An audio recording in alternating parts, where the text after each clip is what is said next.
పద్మనాభుని మీద పాటలు పాడుడి, భవబంధములు మాయ భద్రమగును.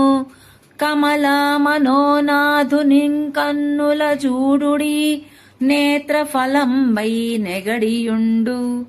శ్రీ గదాధరు సేవ చేయుడెల్లప్పుడు, రోగముల్ తొలగి నిరోగియగును.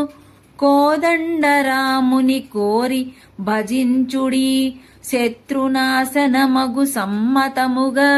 నిట్టి లీలావతారుని నీకు హరిని, పలుని తమ్ముని గోపాల బాల విభుని. బరగను తీయించి సంపూర్ణ పదవిగొనుడి, రామతారక దశరథ రాజతనయ.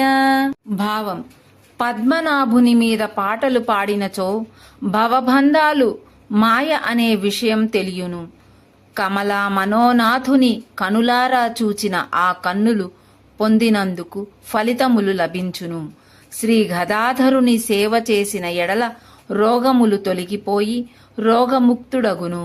కోదండరాముని కోరి భజించినచో శత్రునాశనమును జరుగును. అటువంటి లీలావతారుడైన బలరాముని తమ్ముడైన గోపాలకృష్ణుని ఆదరముతో స్తుతించిన సంపూర్ణమైన ముక్తి కలుగును.